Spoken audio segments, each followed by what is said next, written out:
ช่วงนี้ฝนตกลิ้นคุมือพี่น้องเอ้ยเฮ็ดให้บ้านเบาโกน้ำท่วมพี่น้องเอ้ยเบิ่งติเปิดโธ่น้ำท่วมเลยก็ย้อนขี่รถจักรไปนี่ยังพี่ฮอดครึ่งเลยนี่พี่ฮอดครึ่งตัวนี้พี่โอ้ท่วมบ้านเบาโกน้ำท่วมเด้อพี่น้องเด้อนี่น้ำท่วมแล้วบ้านเบาโกนี่ขี่กระซ่าเมาน้ำท่วมบ้านเบาโกน้ำท่วมแล้วพี่น้อยนี่น้ำท่วมน้ำมันท่วมบ้านเห็นบ่นี่ว้า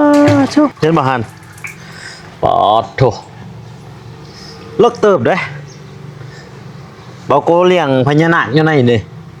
แต่ว่าใส่เด้อพี่น้องเด้อทางในนี่เพราะว่าแต่กี่น้องพี่น้องเนาะแต่กี่ก็คือเป็นอันน้องพี่น้องเอ้ยเป็นน้องใกล้เลยแถวนี้นี่น้องใหญ่ประเด็นคนเขาเจ้ามีเงินมีคำค่ะสิซื้อดินแล้วก็มาถมนะพี่น้องเนาะเบิ่งนี่น้องบักใหญ่อ๋อตรงนี้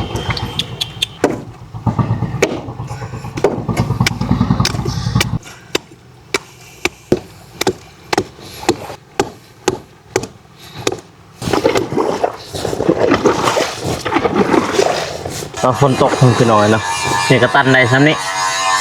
ตันบิดเลยตันซ้ำนี้ตันบอลเนี่ยน่าจะไปอยู่แต่ลักๆหรือว่าสาเหตุกับแม่นะจากนี่แหละพี่น้อยเนี่ยมันไปท่วมตัวพุ่นพี่น้อยพูดตัวลุมพุ่นแล้วก็จากทางเขาหันกับแม่นคือกันเนาะพี่น้องเนาะเพราะว่ามันออก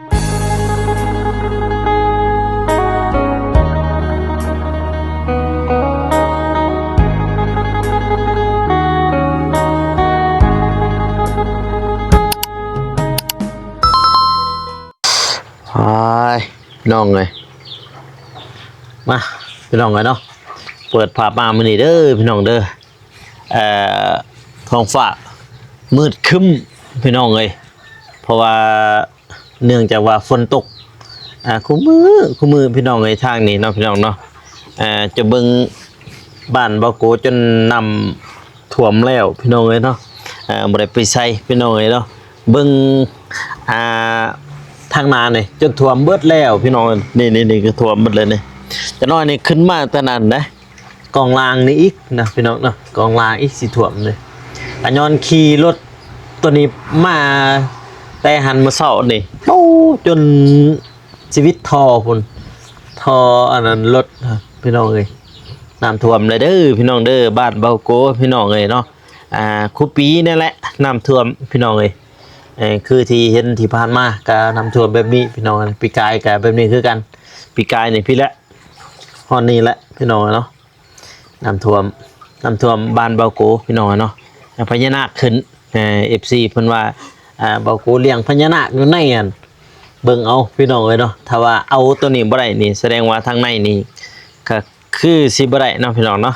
เอาก่อนอื่นมักกะกับทักทายสบายดีเด้อพ่อแม่พี่น้องเนาะบ่ว่าสิอยู่ภายในหรือว่าต่างประเทศก็ยินดีต้อนรับเข้าสู่ช่องเบาโกชนบทสปปลาวพี่น้องเนาะมาพี่น้องเอ้ยอัปเดตบ้านเบาโกพี่น้องเอ้ยอัปเดตบ้านเฮาช่วงนี้ฝนตกลิ้นคุมือพี่น้องเอ้ยเฮ็ดให้บ้านเบาโกน้ำท่วมพี่น้องเอ้ยเบิ่งติเปิดโธ่น้ำท่วมเลยก็ย้อนขี่รถจักรไปนี่ยังพี่ฮอดครึ่งเลยนี่พี่ฮอดครึ่งตัวนี้พี่โอ้ความโหดพี่น้องเลยเดี๋ยวบัดมาท่วมขึ้นมาแล้วมันสิฮอดนี่เลยเด้พี่น้องเด้แต่มื้อนี้เบาโกสิเอาจกมาขุดตันตัวถึงนะพี่น้องเนาะตันแล้วก็ให้น้ำไหลเพิ่งนั้นบ่ให้มันไหลมานี่ไปเอาจกก่อนโอ้ยเบิ่งเอาพี่น้องเอ้ยความเลิกเติบได้นี่นะเป็นน้อยๆน้ำท่วมมาแล้วเห็นบ่เท่านี่ท่วมหมดเลยบ่เหลือหยังเลยพี่น้องเอ้ยอยู่หันแห้งเลิกเฮ็ดนี่แห้งเลิกเลยพี่น้องเด้ฝนตก คู่มือเลยพี่น้องเลยทางนี่บ่หยุดบ่เศร้าแบบว่าหยุดข้าวหนึงเลยจนก็มาหยุดอีกข้าวหนึงก็มาหั่นน่ะโอ้เบิ่งอันนี้เลยพี่น้องเอ้ยโตเต็มแต่น้ำท่วมแห่บ่คือบ่โกว่านะพี่น้องเนาะถ้าว่าสิท่วมสิถมบ่อนนี่มันต้องไกลกว่าเขาพี่น้องเอ้ยต้องไกลกว่าเขาคันบ่ไกลนี่บ่ได้โอ้โหพี่โอ้จนสอดหัวเขาเยื่อนั่งเลิก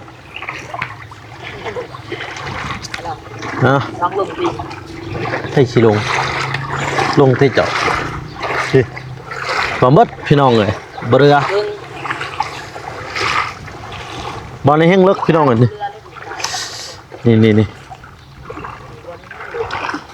นี่มาเบิ่งทางในพี่น้องเลย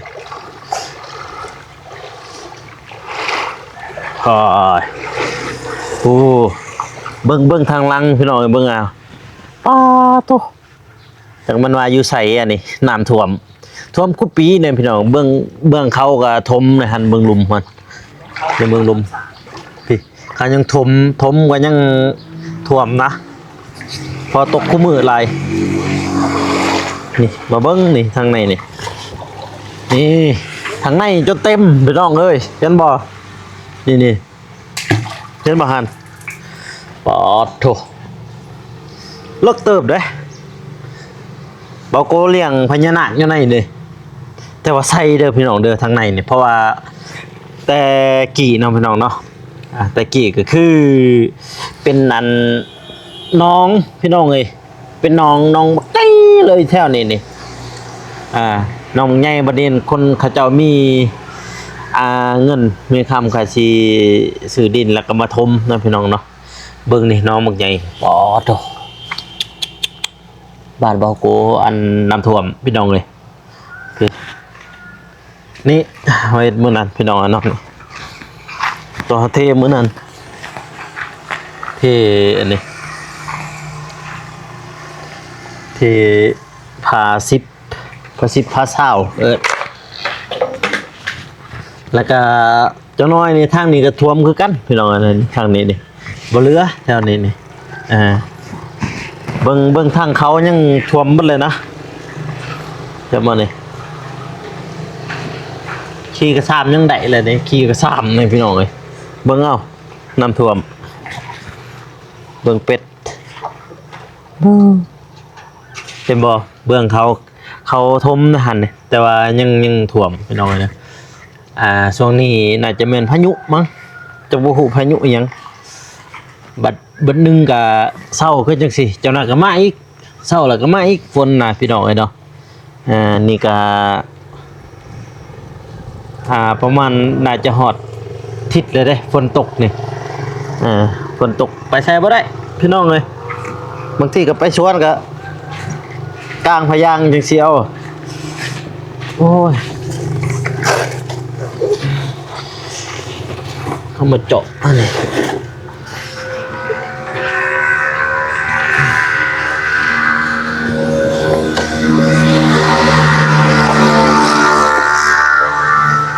มันปลูกไว้ก่อนเลย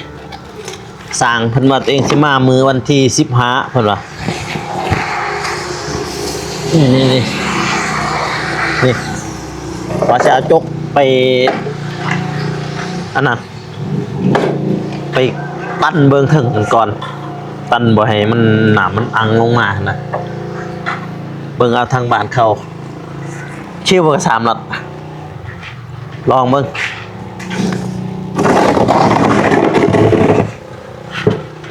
ให้เบ้าลัดขี้กระซ้ำดินก่อน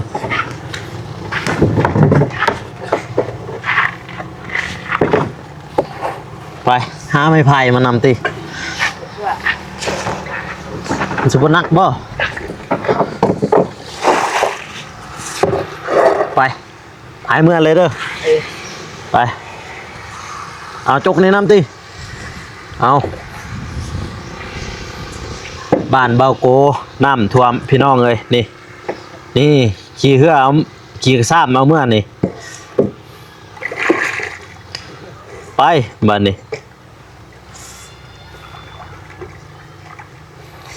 ขี้น้ำเถอะวะอุ้ยโถบ้านเบาโกน้ำท่วมเด้อพี่น้องเด้อนี่น้ำท่วมแล้วบ้านเบาโกนี่ขี่กระซ่าเมาจังสิน้ำท่วมบ้านข่อยน้ำท่วมเด้อพี่น้องเด้อนี่พูดไปแล้วจู้แถวนั้นให้เลิกได้พี่น้องได้แถวน้องชายอยู่นะที่น้ำท่วมบ้านเบาโกน้ำท่วมแล้วพี่น้องไอ้นี่น้ำท่วมน้ำมันท่วมบ้านเห็นบ่ว้าชูฮอดหน้าฝนฤดูฝน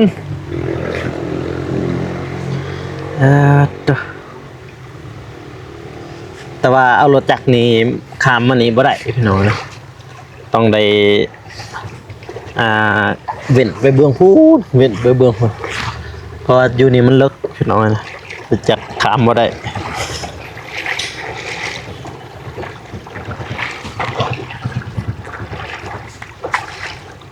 จะน้อยท่วมมานี่บิดเบิดอันนี้เบิ้งจะลองขี่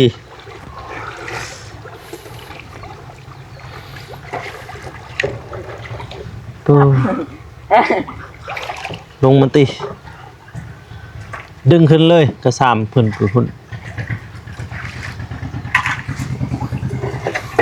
น้ำท่วม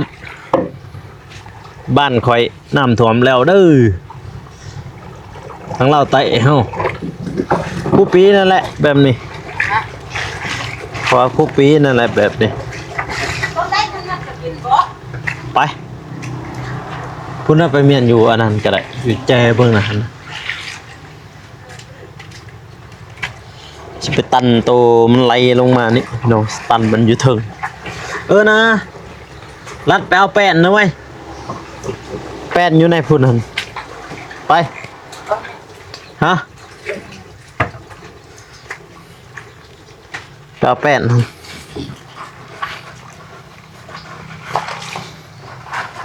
เอาแป้นมาตันมันอยู่ถึงนี่ขี่ไปหาเลยเด้อไปหารถ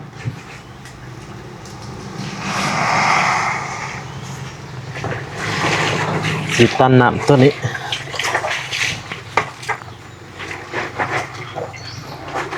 นั่งน้ำดีกันบ่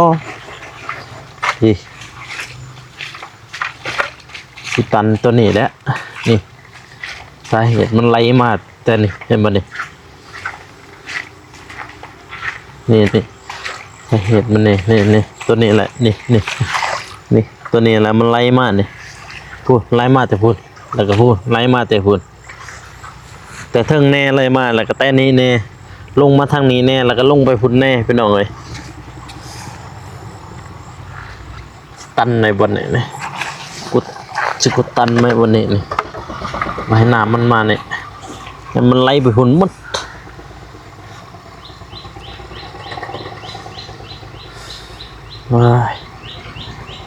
ถ้าบตันนี่ไทยอีก4-5 มื้อแต่นี่ผมรถกองรางนี่บ่อยู่หรอกกองรางบ้านบ่โกเนี่ยบ่อยู่เนาะ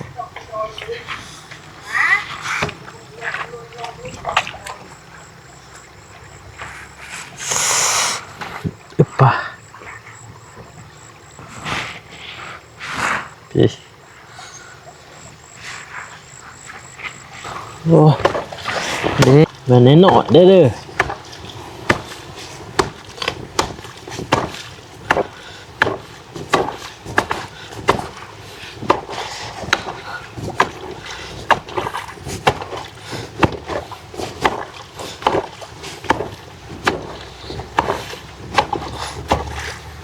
พี่ตันตามห้องน่ะตอนนี้แหละ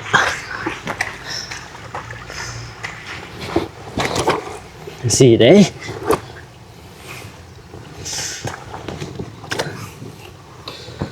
แล้วก็ตอกลงรัด ฮะ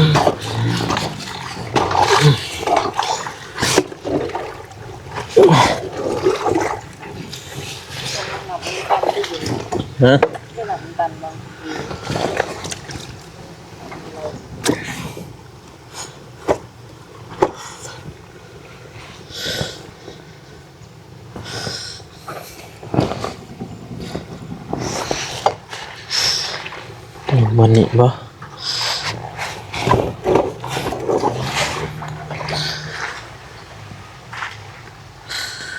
กุดห้องมันก่อนบ่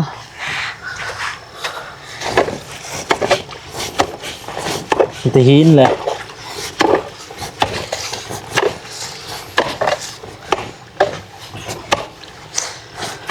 เอ้ย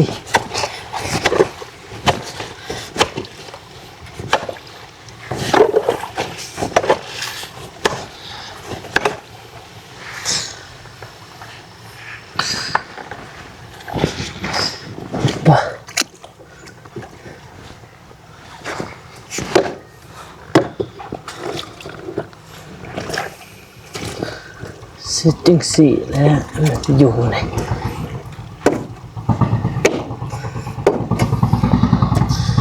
เอาดินมาทมมันตัดดิน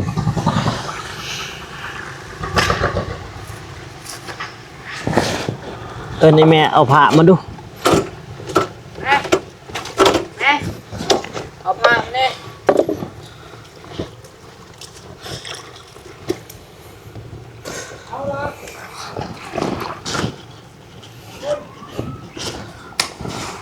เอาไปเอา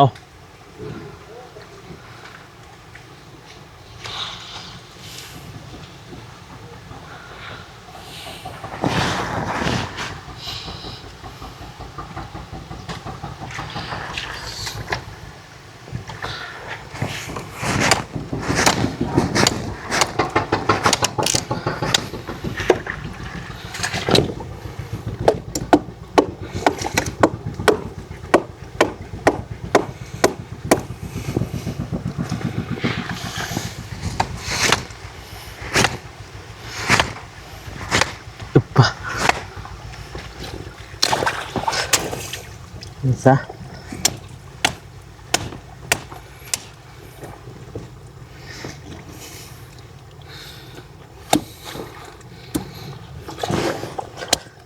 นี่ก็เอาอันนี้ถมซะหน่อย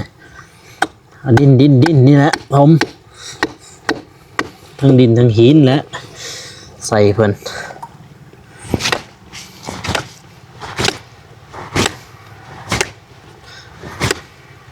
อุ๊บปะ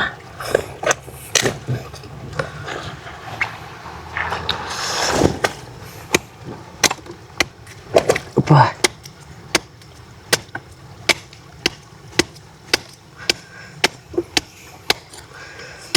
นี่กับฝนตก4-5 มื้อเลี่ยนเลยพี่น้องเลยมื้อนี้ถือว่ากะใครแน่ซำนี่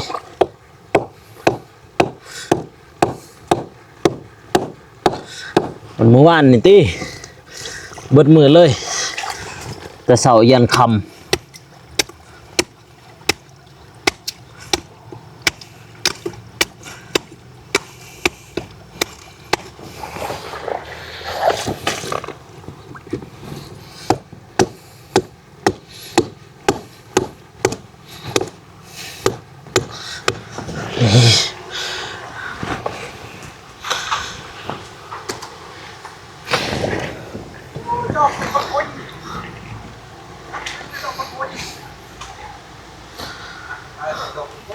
เลาะอยู่หุ่นบ่ไปเอาเลาะกับชวนมาไปอยู่หุ่นอยู่เพื่อนนั่นนะ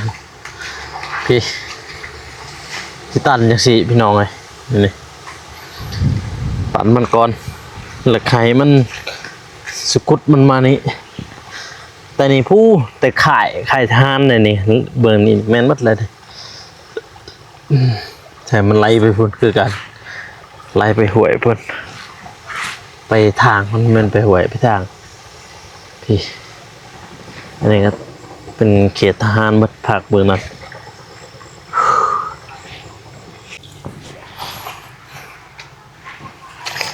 พี่แล้วตันใดสำนีแล้วน้องเอ้ยอันใดสำนีแล้วก่อนจะมาคลายหรอกแต่ว่าก็แก่ไข่ซัวข้าวอันนั้นแหละดีกว่ามันจะไล่ลอยไปพุ่นมด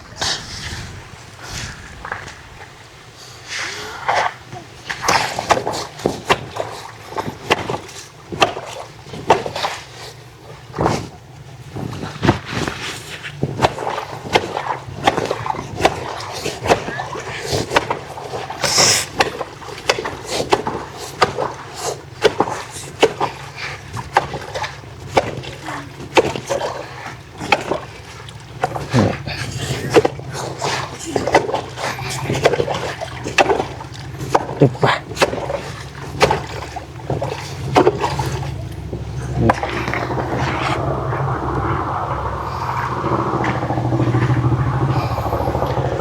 เ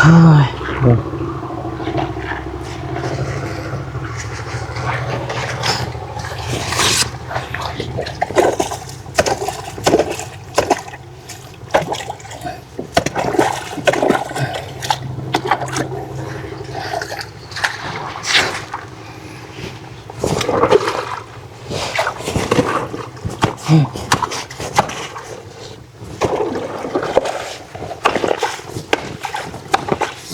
โอ้ย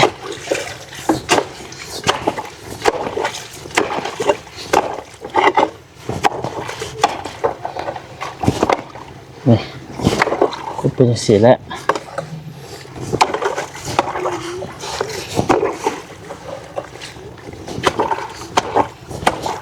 แก้ไข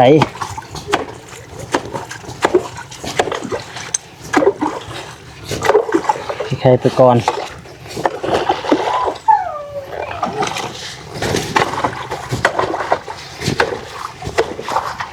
ดีกว่ามันจะไหลโล่งๆเนาะ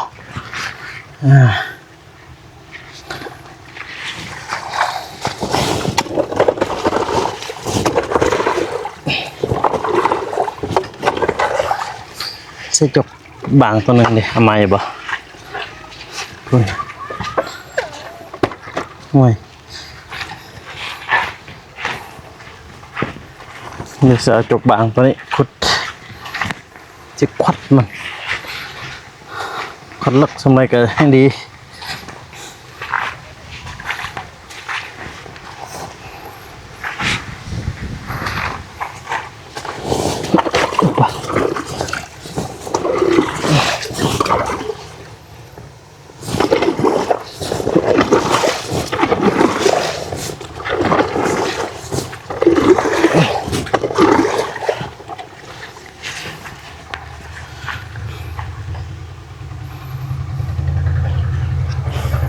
โอ้ยจะอยู่มั้ยเนาะอยู่บ่ละ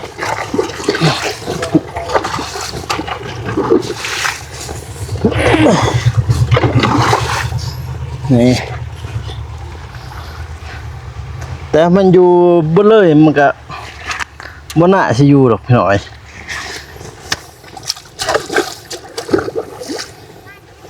เพราะน้ำมันแห้งเด้ส่วนนี้น้ำมันฝนมันเศร้าอ่ะนะมันเลยค่อยๆเห็นฝนลินลงเลยเห็นเรียกว่าสำนักฝนแล้วไหลโจะเท่าแล้ว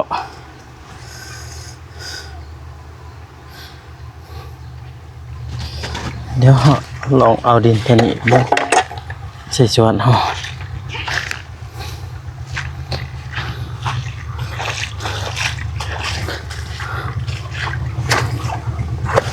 โอ้ดับแหลมมีแต่หิน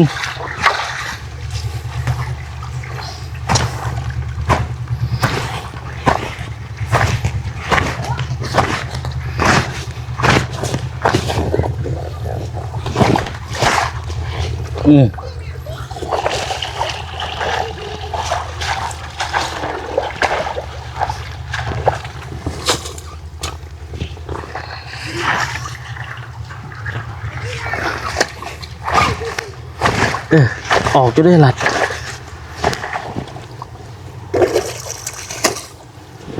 ออกเอาตัวนี้แล้วเฮ้ย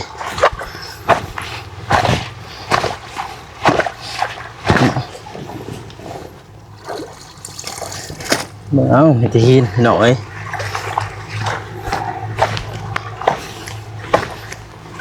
โอ้ยจับกับบ่ลงจับบ่ลงมีแต่หินน่ะติใครแน่นอนล่ะเนาะ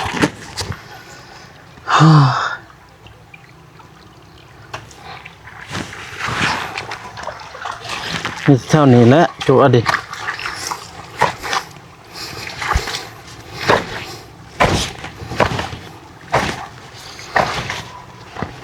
หมดเลยนะ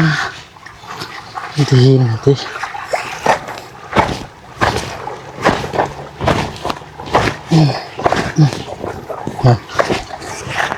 เมื่อยซื่อ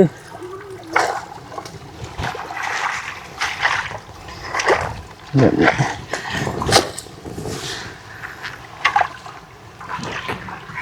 เบิ้งมือเทิงในรัดเบิ้ง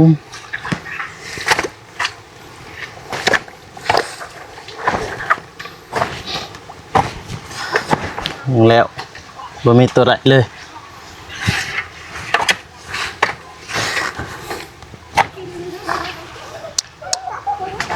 เรียบร้อย